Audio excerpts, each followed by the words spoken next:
Welcome back to the channel. నేను మీ Durga Prasad. So made for each other episode 13 day 12 గా భాగంగా రివ్యూ మాట్లాడుకుందాం. అలాగే ఎలిమినేషన్ కి ఎవరు వెళ్ళబోతున్నారు, ఎవరెవరు ఎలిమినేషన్ లో ఉండబోతున్నారు అనేది మాట్లాడుకుందాం.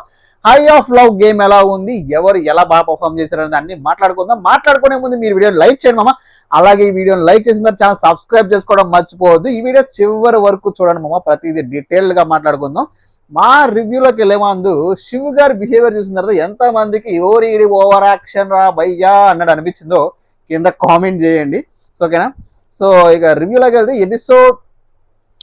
నిన్న ఎపిసోడ్ ఓపెన్ చేయగానే మన నూకరాజు అండ్ ఆసియా కాన్వర్సేషన్తో స్టార్ట్ అయింది.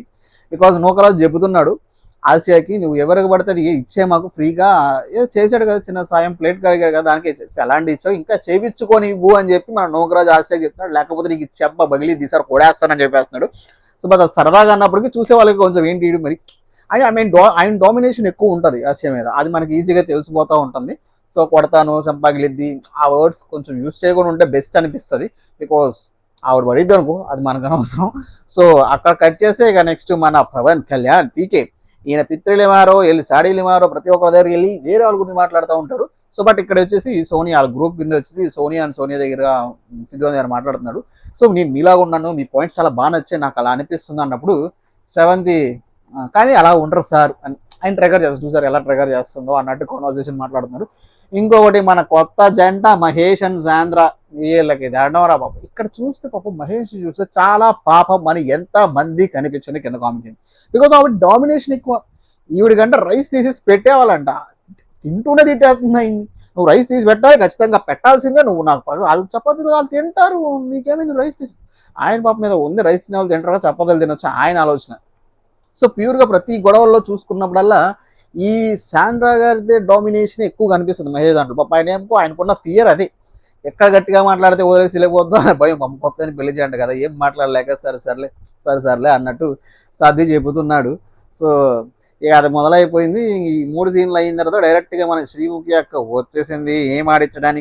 గేమ్ ఆడించడానికి పొల్లలు పెట్టడానికి వచ్చేసింది. కానీ ఈసారి ఈ సీజన్ ఏమో తెలియదు, ఫస్ట్ సీజనే కానీ మొన్న మండే ఉన్నంత హీట్ తర్వాత ఎపిసోడ్లో హీట్ అంత కనిపించట్లేదు.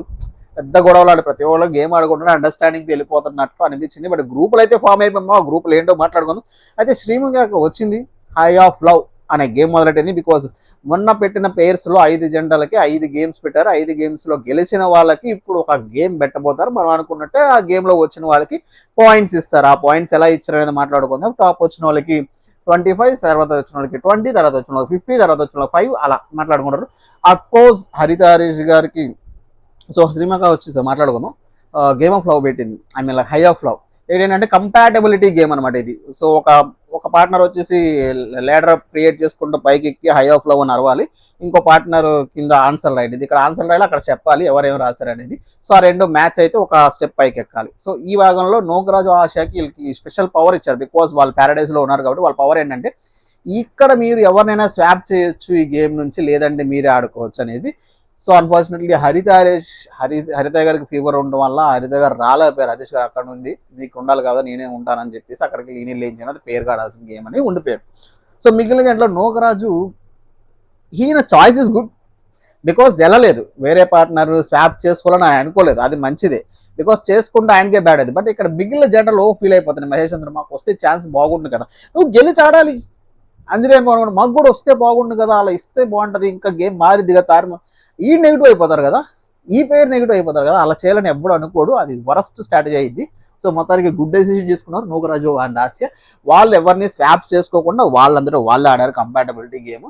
సో మొత్తానికి గేమ్ స్టార్ట్ అయిపోయేసరికి స్టార్టింగ్లో నూకరాజు అండ్ ఆసియా బాగా కంపాటబిలిటీ క్వశ్చన్స్కి ఆన్సర్ చేసుకుంటూ వచ్చారు. శివ్ అండ్ ప్రియాంక, అలాగే భాను అండ్ జాను, అదే మన బ్రిటు, వీళ్ళు Bhanu and Janu, Britu and Vasanthi and Pawan Kalyan. So వీళ్ళ దగ్గర కంపాటబిలిటీ కొంచెం తగ్గింది, క్వశ్చన్స్ రావట్లేదు. తర్వాత ఓట్స్ ఎండ్కి వచ్చేసరికి వాషంతి దగ్గర క్వశ్చన్స్ భలే ఆన్సర్ ఈజీగా. నేను వీళ్ళు ఓడిపోతారు ఏంటబ్బా వీళ్ళ దగ్గర కంపాటబిలిటీ లేదా, ఒక్క క్వశ్చన్ కూడా ఆన్సర్ చేయలేకపోతున్నారు పవన్ కళ్యాణ్ అండ్ వాషంతి అనుకున్నా. మొత్తానికి టువర్డ్స్ ఎండ్కి వచ్చేసరికి వీళ్ళే గెలిచేశారు. ఇక్కడ శివన్ ప్రియాంక ఆయన ఏంటంటే ఒక క్వశ్చన్ డేట్ యానివర్సరీ ఇది. సో లవ్ ప్రపోజల్ చేసి చెప్పలేదు, ఫ్రస్ట్రేట్ అయిపోతాడు. ఆయన గెలిచినా ఫ్రస్ట్రేట్ అయిపోతాడు, ఓడిపోయినా ఫ్రస్ట్రేట్ అయిపోతాడు. అది నటరాజ్ మాస్టర్ ఎక్కడ మాట్లాడతారు చెప్పు, మాట్లాడుకుందాం. ప్రతిదానికి ఫ్రస్ట్రేట్ అయిపోతాడు, ఆ మధ్య అరిసేస్తాడు. ఎందుకు? నీ పార్ట్నర్ ఏదో కంపాటబిలిటీ, అవతలవాడితో ఆడుతున్నా ఫ్రస్ట్రేషన్, ఈవిడితో ఆడుతున్నా ఫ్రస్ట్రేషన్. ఎందుకు? గెలిచిన అత్యుత్సాహం, గెలవపోయిన అత్యుత్సాహం చూపిస్తూ ఉంటాడు, మరి ఓవర్గా ఫ్రస్ట్రేట్ అయిపోతాడు, which is very bad for Shiv అని నాకు అనిపిస్తుంది. శివ్ అండ్ ప్రియాంక చాలా కామన్ కంపోజ్డ్గా ఇంకా కంట్రోల్ చేయడానికి చూస్తారు ఆయన ఓవర్ ఎక్సైట్మెంట్ని. బట్ ఈయన రెచ్చిపోతూ ఉంటాడు, ఏదో చేయాలి, ఏదో మాట్లాడేస్తాడు.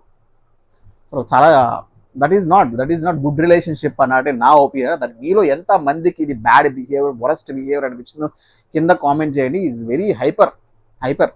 సో మొత్తానికి గేమ్ ఇలా అయిపోయిన తర్వాత ఫస్ట్ వచ్చింది Vasanthi and Pawan Kalyan.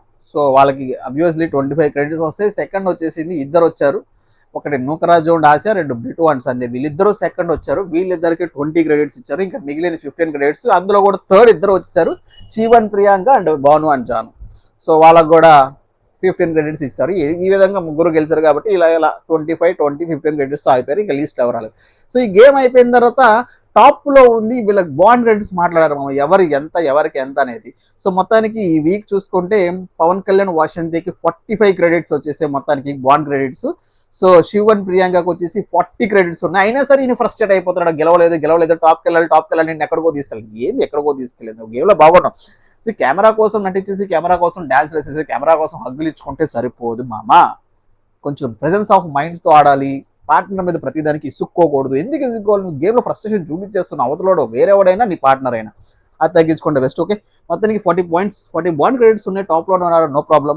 So Nookaraju and Asiya ఉన్నారు.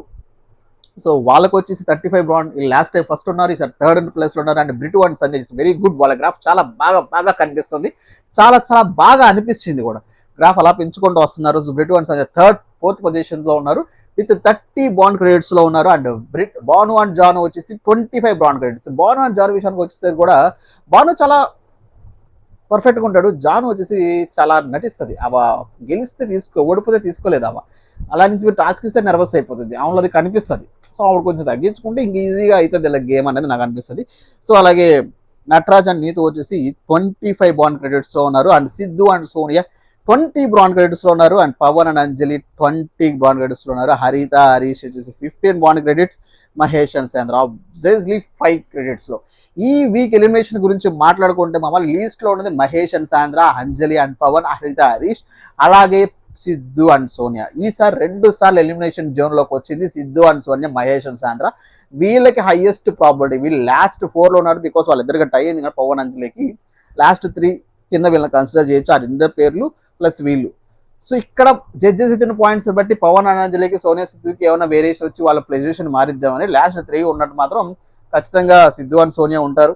లాస్ట్ 3 మన గెస్ట్ ప్రకారం మహేష్ అండ్ సాంద్ర ఉంటారు, హరిత హరీష్ ఉంటారు. హరిత హరీష్ టీం ఏంటంటే వాళ్ళు ఏ గేమ్ పార్టిసిపేట్ చేయాలి, షో కూర్చొని కాడి నుంచి ప్రతిదీ అవాయిడ్ చేసుకొని వచ్చారు. అన్ఫార్చునేట్లీ ఇప్పుడు పార్టిసిపేట్ చేద్దామన్నా వాళ్ళకి హెల్త్ బాగాలేదు. సో మహేష్ అండ్ సాంద్ర వాళ్ళిద్దరు కంపాటబిలిటీ లేదు, వాళ్ళు గేమ్స్ ఏది విన్ అవ్వలేకపోతున్నారు. బట్ వెరీ లీస్ట్ పాయింట్స్ ఉన్నాయి. ఏ విధంగా చూసుకున్నా వాళ్ళకి 30 ఇచ్చినప్పుడు మిగిలిన కపుల్స్కి 10, 20, 20 ఇచ్చిన, వీళ్ళకి ఏ విధంగా 30 ఇచ్చినా సరే వీళ్ళు ఈ వారం ఎలిమినేట్ అవ్వబోతున్నారు. ఖచ్చితంగా రాసి పెట్టుకోండి, Mahesh and Sandra are going to be eliminate from the show Monday. అది ఎలిమినేషన్ కనుక ఉంటే, డబుల్ ఎలిమినేషన్ ఉంటే సోనియా అండ్ సిద్ధు కూడా వెళ్ళిపోయే ఛాన్స్ ఉంటుంది, లేక హరిత హరీష్ వెళ్ళిపోయే ఛాన్స్ ఉంటుంది. బికాజ్ ఆవిడ హెల్త్ కనుక సెట్ అవ్వకపోతే మహేష్ అండ్ సాంద్ర ప్లేస్ లో హరిత హరీష్ గారిని పంపించే ఛాన్స్ ఉంటుంది. బికాజ్ ఆవిడ హెల్త్ సెట్ అవ్వకపోతే, ఒకవేళ హెల్త్ సెట్ అయ్యి బాగానే ఉంది అనుకుంటే మాత్రం Mahesh and Sandra are going to be eliminate from this week అని నాకు అనిపిస్తుంది. సో వాళ్ళకైతే ఎక్కువ ఛాన్స్ ఉంది, ఎక్కువ ప్రాబబిలిటీ ఉంది. సో మొత్తానికి ఇది మన ఎలిమినేషన్ అనాలిసిస్. ఇంకా చూసుకుంటే నెక్స్ట్ ఇదంతా గేమ్ అయిపోయిన తర్వాత అయిపోయింది కదా, వెళ్ళిపోతే ఇక శివ్ ఫ్రస్ట్రేషన్ చెప్పనే వర్ణాదాదేతం ఇంకా వెళ్ళి ఫ్రస్ట్రేట్ అవుతాడు, ఇంకా పోకింగ్ చేస్తూ ఉంటాడు. నువ్వు చేయలేదు, అంత ఎలా మర్చిపోతావు ఏంది ఆ షూ సైజ్ నువ్వు ఎలా మర్చిపోంటే, నువ్వు 7 or 8 నువ్వే చెప్తావు, 7 or 8 7 స్టిక్ అయింది, నువ్వు 8 అన్న వస్తావు. అసలు అవి ఎంత కామ్ చేయడం చూస్తుంది అంటే ఈయన అంత రెచ్చగొడేస్తాడు. మరీ పోక్ చేశారు, వాళ్ళకి అట్ట అయిపోయి ఏడ్ చేసింది, ఇంకేం చేయాలి కన్సోల్ చేయడేస్తారు. సో ఈ విధంగా ఉండకంటే వీళ్ళ గురించి వీళ్ళు మాట్లాడుకుంటున్నారు. ఎవరు? మన Nataraj master, Anjali and Pavan. So ఇతను హైప్ అయిపోతాడు అసలు ప్రతిదానికి, నటరాజ్ మాస్టర్ హైప్ అయిపోతాడు. అలాగే హ్యాపీ వచ్చినా తీసుకోండి, హ్యాపీ వచ్చినా హైపర్గా వస్తాడు, ఓడిపోయినా హైపర్గా తీస్తాడు. Yes, that is correct. Very hyper. Happy ఉన్నా బాగా హైప్లో ఉంటాడు, ఓడిపోయినా బాగా హైప్. ఆ రోజు ఆ గేమ్లో హైప్ అయిపోయినప్పుడు నటరాజ్ మాస్టర్ మీద ఎక్కిసాడు హ్యాపీ. సో ఈరోజు తర్వాత గేమ్లో చూసుకుంటే బాక్స్ గేమ్లో అసలు అవతలోడు ఏం మాట్లాడుతున్నాడు కూడా వినకుండా గెలవాలి తమ్ములతో గొడవ ఆడేస్తున్నాడు. ఈరోజు ఆవిడ జస్ట్ చిన్న ఆన్సర్ తప్పు ఆవిడ మీద రెచ్చిపోతున్నాడు. Hyper frustration చూపించేస్తున్నాడు. అది పార్ట్నర్ అయినా ఆవిడని గెలవాలి అని ఒక తపన అంతే ఆయనకి. సో ఆ తపనలో ఏం చేస్తాడు అనేది మిస్ అవుతుంది. అది జాగ్రత్తగా చూసుకోవాలి అని నాకు అనిపించింది శివ్ విషయంలో ఎస్పెషల్లీ. సో ఇదే విషయంలో నటరాజ్ అండ్ నీతు భానుజాను గురించి మాట్లాడుకుంటున్నారు. నెక్స్ట్ ఏమని, భానుజానుకి మ్యారేజ్ ఎన్రోల్ అయింది కదా, వాళ్ళ కంపాటబిలిటీ ఎక్కడుంది, వాళ్ళ కంపాటబిలిటీ లేదు, 3 years అయింది, ఒకళ్ళొకళ్ళు అర్థం ఏం చేసుకున్నారు, అసలు క్వశ్చన్లు ఏమి ఆన్సర్ చేయలేదు. ఎగ్జాక్ట్లీ వాళ్ళు ఏం ఆన్సర్ చేయలేపారు. మరి బయట ఎలా ఉంటుందో తెలియదు కానీ ఒక కంపాటబిలిటీ లేదని వీళ్ళు ఫీల్ అవుతున్నారు. సో ఈ పాయింట్స్ గుర్తు చేయని చెప్పి నటరాజు మన నీతు గారికి చెప్తున్నారు అనమాట. సో ఇలా జరిగినప్పుడు ఇక గ్రూప్ డిస్కషన్లు మొదలవుతాయి కదా. మహేష్ అండ్ సాంద్ర మాట్లాడుకుంటున్నారు. నువ్వు ఉన్నావమ్మా, నువ్వు కరెక్టే అమ్మా, ఈ వారం వెళ్ళిపోతావమ్మా, మనం సర్దుకుందామా, బ్యాగ్ సర్దుకుని వెళ్ళిపోదామమ్మా, అడిగుండమ్మా, నేను లేదు అడగలను అనుకోండి సాంద్ర అంటుంది. సో ఇది ఇలా జరుగుతుంటే వీళ్ళ గురించి మన బ్యాచ్ ఉన్నారు కదా, ఆల్రెడీ ఫామ్ అయిపోయిన batch, Sonia and Siddhu, Anjali and Pavan, Vasanthi and మన పీకే. సో వీరు ఆల్రెడీ 3 pairs పెద్ద గ్రూప్ అయిపోయింది. అది ముందు నుంచి మనం చెప్పుకుంటున్న అవసరం ఈ రోజు కూడా ప్రూవ్ అయిపోయింది. ఆ గ్రూప్ గా మాట్లాడుకుంటున్నారు. మహేష్ చంద్రలో పాపం మహేష్ని ఆవిడ చాలా బాగా డామినేట్ చేస్తుందని సిద్ధు మాట్లాడుకోవటం, పవన్ కళ్యాణ్ వచ్చేసి నేను బాగా స్విమ్ చేయగలను, అది చేస్తానన్న తర్వాత చేయలేకపోవటం, ఇవన్నీ వాళ్ళ గురించి మాట్లాడుకుంటున్నారు. అవసరం లేదు, ఎందుకు గ్రూప్ అయిపోయినప్పుడు ఒక జెండర్ని వీక్ చేయడం గురించి మాట్లాడుకుంటున్నారు. అఫ్కోర్స్ వాళ్ళు వీకే ఉన్నారు, ఆమె డామినేషన్ ఉంది అనుకో, ఆ విషయాలు మాట్లాడుకుంటున్నారు. వీళ్ళు గ్రూప్గా ఆడుతున్నారని ప్రతి గేమ్లో మనకు అర్థమైపోతూ వస్తుంది, అది ప్రూవ్ చేస్తూ వస్తున్నారు. ఇక మరి జడ్జెస్ వచ్చిన తర్వాత ఎవరిని ఎలా తీసుకెళ్లి ఎవరిని ఎలా ఎలిమినేషన్ చేస్తారు అనేది మొత్తానికి అయితే మహేష్ చంద్రకి బతి కన్ఫామ్, వాళ్ళు సర్దుకుంటారు బట్టలు అందులో రెడీ. ఒకవేళ వాళ్ళకి లేదు హరిత హరీష్ గారికి నాకు వీక్గా ఉంటే వీళ్ళు సర్దుకుంటారు అంతే.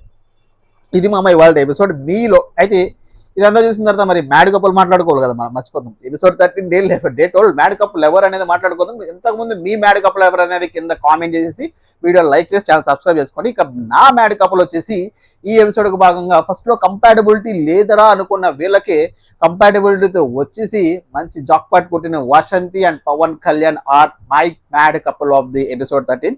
ఆ మ్యాడ్ కపుల్ అయ్యారు. తర్వాత వాళ్ళకి రివార్డ్ వచ్చింది, క్యాండిల్ లైట్ డిన్నర్కి వెళ్ళారు, అక్కడ చాలా ఎమోషనల్ అయ్యారు, చాలా పంచుకున్నారు. సో మొత్తానికి మన మ్యాడ్ కపుల్ వచ్చేసి వీళ్ళే. సో మరి మీ మ్యాడ్ కపుల్ ఎవరైనా కింద కామెంట్ చేసేసండి ఎపిసోడ్ 13గా భాగంగా. సో వీడియోని లైక్ చేసి రివ్యూ సబ్స్క్రైబ్ చేసుకున్నామా. నెక్స్ట్ వీడియో వరకు ఉంటా. ఉంటే బై టట్టా.